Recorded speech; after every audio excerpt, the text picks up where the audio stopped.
Hello everyone, I am Sammy, your devoted manga otaku, and welcome to my manga space. Today, I will be having a spoiler-free discussion regarding all the manga I read in the month of April, and to be honest, there isn't very many books to talk about. Between visiting my bestie and dealing with some personal stuff, I just didn't have the time to read, but I'm hoping next month will be better. I know I say that quite often, but it's important to be hopeful. Similar to my previous wrap-ups, I'm going to review the manga I enjoyed the least and work my way up to the manga I enjoyed the most, while also attaching star ratings to the books. If you're ever interested in getting my quick general thoughts on a book, you can check out my Goodreads, the link is in the description, and there I post all of my star ratings. As always, I've added timestamps throughout this video in case you want to check out a specific review, and with that, I invite you to grab a coffee or other beverage of your choice, and let's talk manga.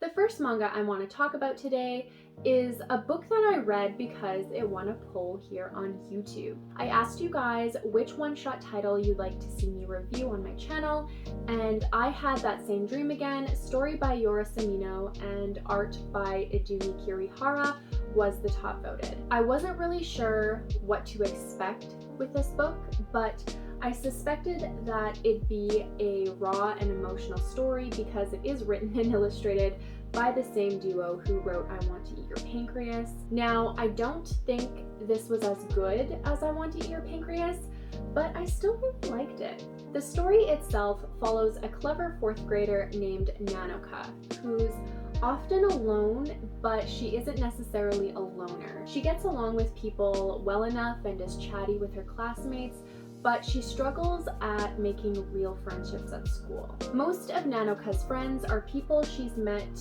on her adventures around her neighborhood. So far, she's befriended a black cat, a young woman who sells her youth, a depressed teenager who enjoys writing, and a sweet old woman who bakes delicious treats. One day, Naoko's class is given an assignment. Each student must prepare a presentation on what they think happiness means. Unhappy with the basic and shallow responses of her classmates, Naoko decides to collect insight from her friends in the pursuit of discovering the meaning of happiness. I enjoyed watching Naoko embark on this journey to find her own answer to this difficult question. This assignment forces her on a path of self-discovery, where she's required to examine herself and her way of thinking. This project also opens up opportunities for Naoko to have conversations about things like regret, mental health, family, and aspirations, all of which give our little protagonist new perspectives. I can see why this manga is so profound to a lot of people. It's a beautiful and insightful story about finding and understanding what true happiness really means. I also enjoyed the secondary story in this book as well. Naoko is trying to understand a friend in need and has to learn the best way to help this person. I thought there were important lessons embedded in those parts of the book as well, like what it means to be a genuine ally to someone. Now, I did have some minor issues with the manga. I thought the pacing was slow moving at times, and I thought the narrative was fairly predictable. Honestly, it's a bummer that I figured things out so quickly because I feel like the ending would have been more powerful had I not. Don't get me wrong though, the ending was still impactful and emotional. I even got teary-eyed a couple times, but I did anticipate most of what happens. As for the characters, I liked them, especially the main protagonist. Naoko is a vibrant and energetic ray of sunshine, but I found myself having a hard time connecting to some of the other characters. I'm not entirely sure why. It's usually not a problem for me, but I wasn't super invested. I think part of the problem might have been that I read this over the course of a week, which it's not something I typically do. Usually I binge what I'm reading, so I'm wondering if putting this down multiple times might have affected my connections to the characters. I think everything in this book looked wonderful. Mind you, I didn't really have any doubts about the artwork since Kirihara sensei did a fantastic job with I Want to Eat Your Pancreas. I did expect this manga to include some dark subject matter, and there are depictions of self-harm as well as mentions of suicide, just in case that's triggering for you. Overall, I think this story shares a beautiful message with its audience. The narrative is heartwarming, and I love how the story mixes slice of life elements with magical realism. I'm going to give this manga 4 stars. I definitely recommend you check it out. It is only 1 volume, so it isn't a huge financial investment, which is nice. A big thank you to everyone who voted in my YouTube poll. If you are interested in voting in my next poll, I actually just posted a new one before this video went live, so check out my community tab and vote if you'd like a say in what I review next. So yeah, let's move on. Having a hair issue here. There we go. Up next, I want to talk about Volume 3 of the classic shoujo series Pretty Guardian Sailor Moon by Naoko Takeuchi, and this is the Eternal Edition. I've been reading a volume of this series once a month since January, and this installment is probably my favorite volume thus far. With that being said, I do have a couple criticisms, but overall I thought the storyline was interesting. This volume picks up exactly where the last volume left off and introduces a mysterious child named Chibiusa. Now, Chibiusa was never a favorite character of mine. I always found her annoying in the anime, but I thought she was more tolerable in the manga. I actually have some spoilery thoughts and opinions I want to share regarding Chibiusa, but I'm going to wait until the end of this review to discuss them. And I'll also give you a warning in case you want to skip spoilers. Moving on, the audience is introduced to a new enemy from the mysterious 10th planet Nemesis. These new opponents call themselves the Black Moon, and they have orchestrated a plan to use the power of the beguiling black crystal in order to rewrite history.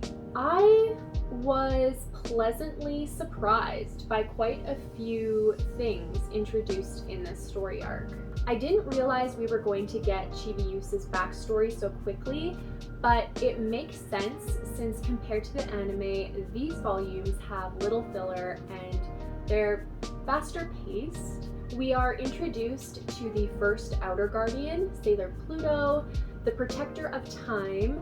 I didn't realize she played this big of a role so early in the series, and I really welcomed her appearance. Lastly, it was really nice to see Mamoru actually do something useful. I always felt like his powers were kind of lackluster, but it looks like he's powered up and gained some new abilities. Oh, and we are also introduced to Diana in this volume, and she's adorable.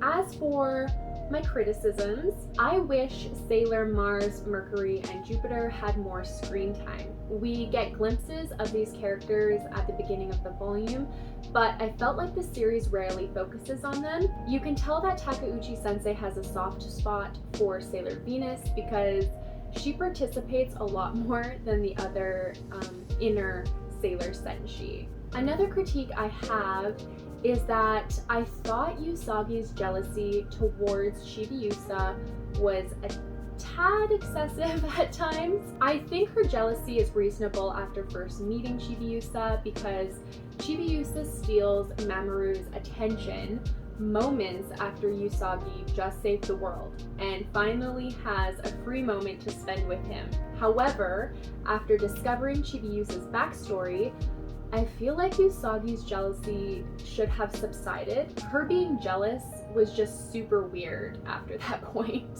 Okay, now I want to go on a little rant about Chibiusa because my views of her have changed quite a bit after reading this. I will be mentioning spoilers, so please use the timestamps if you'd rather skip them. You've been warned.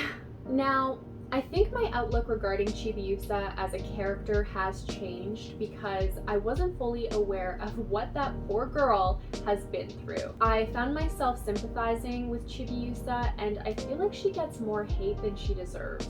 I think part of the reason why people give her a hard time is because she's technically 900 years old, and it's assumed that she should have the maturity of a 900-year-old person. However, I think it's confirmed that Chibiusa wasn't just stunted physically, but mentally as well. So she has the brain capacity of a 6-year-old child. If you take her old age out of the equation and factor in her trauma, her guilt, and her abandonment issues, her actions and way of thinking are way easier to understand. You know, I always thought that Chibiusa could have saved everyone a lot of trouble had she just been upfront and honest about who she was, what she knows about the enemy, and the future. However, her trauma prevents her from being honest right away, in my opinion. Her entire life, so for like hundreds of years, Chibiusa has been tormented by her subjects. They bully her about not aging into a beautiful woman, about how she lacks magical powers, and her obvious inability to live up to her mother's example. They even go as far as to question her lineage. So, Chibiusa steals the legendary silver crystal in a desperate attempt to awaken some kind of power within herself. She wanted to prove that she wasn't useless, but then Dark Moon attacked and the crystal wasn't where it should have been. She literally watched everyone she loved either die or slip into a coma, and she blames herself. Afterwards, she betrays one of her few friends and breaks the rules of time in a last-ditch effort to right her wrong. She's just a scared little kid who's desperately trying to fix things, and I suspect that she's afraid to be honest because she might lose more people, or more people might look down on her. Chibiusa already feels like a screw-up, and this entire mess just confirms what those bullies have been saying and adds to her lack of confidence. She kind of reminds me of Powder from Arcane. Also, I didn't realize this, but Chibiusa is primarily raised by her father. It's mentioned that Chibiusa rarely talks or even sees her mother because she's so busy, so it makes sense why she'd cling to Mamoru so much, which is another thing that she would do that used to really annoy me, but now it makes more sense. It also explains why she has a hard time connecting to Usagi. Chibiusa knows her mother as this all-powerful queen. Her father would tell her stories about her mother being the beautiful and strong Sailor Moon, the guardian of love and justice. But when Chibiusa meets Usagi, she sees a clumsy, angry crybaby, and it makes her suspicious of Usagi's identity. Yeah, I think Chibiusa gets more hate than she deserves, and I felt like I needed to get this off my chest because I disliked her too, and now I dislike her less. When it comes to the artwork, I think it's stunning, but you guys already knew that because I rave about it in every wrap-up. I love seeing my girl Mars on the cover. She was my favorite guardian when I was a kid, mostly because I thought she had the best shoes. I want to show you guys some of the colored pages. There are some beautiful images in this book. Look at that spread. Gorgeous. I'm always so blown away by these pictures. Oh, I love this one. I love seeing all of the girls in like casual wear. It's very 90s. I love that. Also, I thoroughly enjoyed reading through the translation notes. I didn't realize how much thought was put into naming some of the characters and their powers. There's a whole paragraph explaining why the garnet orb in Sailor Pluto's staff looks like a pomegranate seed. In conclusion, I'm giving this volume 4 stars. It was another enjoyable and nostalgic read, and it even ended on an intriguing cliffhanger, so I'm very eager to find out what happens next in the Sailor Mooniverse. Now, to say that I'm excited about this second last manga would be an understatement, because this Sublime series is so freaking good, and I really enjoyed reading this new volume. I am of course talking about volume 2 of Dick Fight Island by Reibun. Both my bestie and I had copies of this book when I visited her a couple weeks ago, and we read it together, and it was a blast. Going into this volume, I wasn't entirely sure what to expect, because the first volume centers around this big tournament where 8 men from 8 different clans are chosen to battle for the honor and title of king. And by battle, I mean they try to make the other guy climax first. The winner of the tournament is actually decided by the end of the first book, so I didn't know where the mangaka was going to take the story, but I love where this went. Essentially, this manga is a collection of short stories, with the first story following our main character, Haruto, and his roommate Matthew, 4 years pre-tournament. It was cute watching their budding romance develop, and we even get to see the origin story of the top secret special technique. Afterwards, we get to check in with all the other warriors post-tournament, and I enjoyed focusing on the different couples. Their stories were surprisingly wholesome and romantic, but I wasn't too surprised since the first volume was also very wholesome. In addition, we get more world building in this too, which I really appreciate, because learning about the different clans and their different cultures is very interesting. In regards to the art, this manga continues to be the most explicit thing I've ever read. I don't think I've ever seen a drawing of a man's full-on butthole before this series, but here we are, and I love it. All jokes aside though, the art is gorgeous. Ike Sensei has a gift for drawing beautiful men.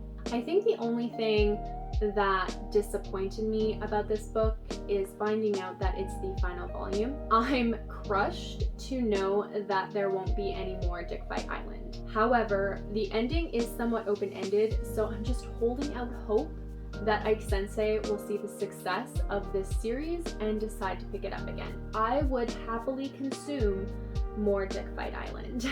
Overall, I think this series is a must-have for any yaoi lover. It's entertaining with well-developed characters and relationships. This volume is definitely a 5-star read for me. It made me laugh out loud. The men are sexy.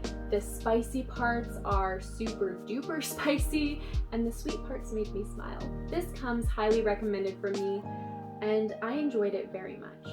The last series I need to talk about in this wrap-up is also the last thing I read this month. It sort of snuck its way in here, and that's volumes 1 through 3 of the shoujo series Skip and Loafer by Misaki Takamatsu. This series has been recommended to me so many times. I was told that it's a very heartwarming slice of life story, so I sort of picked it up on a whim when I really needed something to lift my spirits, and wow, this manga did a great job of making me feel good. It's probably one of the nicest manga I've ever read.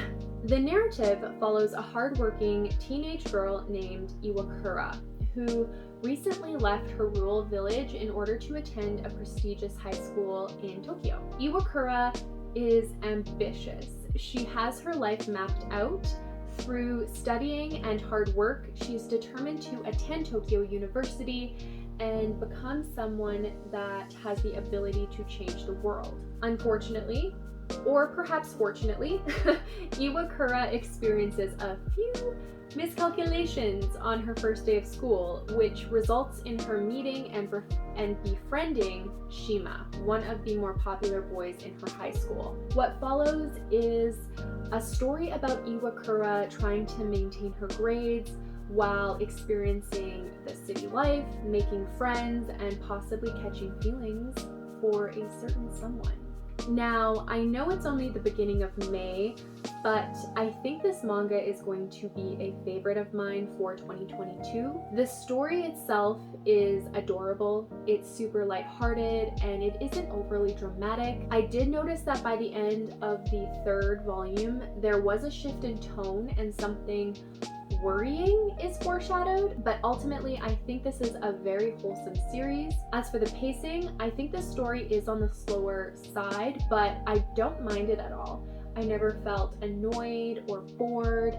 It's just a really lovely story about a girl with the ability to influence and disarm her peers by being optimistic, honest, and encouraging. That's one of the reasons why I love this manga so much. I adore Iwakura's character. She's a genuine and charming individual, albeit a little odd and awkward sometimes, but that's what makes her relatable. Watching her fumble through social scenarios and overthink everything, I could 100% relate to her. When it comes to the other lead character, Shima, I think he's a supportive and kind guy, but there are definitely layers to him, and it looks like he might be struggling behind a carefree facade. Also, I have to note before moving on, there's one part, I don't know which volume it's in, but there's one part where Iwakura mentions that Shima's hair reminds her of her dog's fur, and he offers to let her tussle his hair, and I just got instant flashbacks to Trans Like Us because Sumire says the same thing about Momo's hair, and she plays with his hair all the time. The whole scene was just so stinking cute. Even though they're just friends, I absolutely ship Iwakura and Shima together. As for the rest of the characters, I think it's a strong cast. Everyone has a distinct personality, and the more you read, the more fleshed out these characters become. So far, I'm really enjoying the frenemy storyline between Mika and Iwakura. Their relationship reminds me of the friendship between Suzume and Yuyuka from Daytime Shooting Star. Also, I really love Iwakura's Aunt Neo. I actually think she's on the back of this book. I'm a sucker for supportive and loving parental figures, and she's a lovely role model for her niece. She's also a shining example of a trans character who's just casually trans in a story. It's awesome representation, in my opinion. Lastly, I have to quickly mention how much I love the artwork in this. It feels very original and it matches the tone of the story perfectly. Also, I like how expressive it is, and I enjoyed some of Iwakura's facial expressions. They are hilarious. Also, I mentioned in my last haul video, but I love the covers of these books. They are super cute. In conclusion, I'm really happy I got to read these. There's depth to the characters, the relationships are organic, and it's just a really fun time. This series deserves nothing less than 5 stars. If you're looking for something comfortable to read, something that cuddles you, maybe pats you on the head, and makes you feel warm and safe, this is the series for you. And with that, we have come to the end of my April manga wrap-up. I would love to know what you guys have been reading so far this spring, so let me know in the comment section below. If you're interested in watching more videos from me, you can check out my end card where I'll have links to my most recent videos. I hope you all have a manga-nificent day, and I'll see you in my next video. Bye!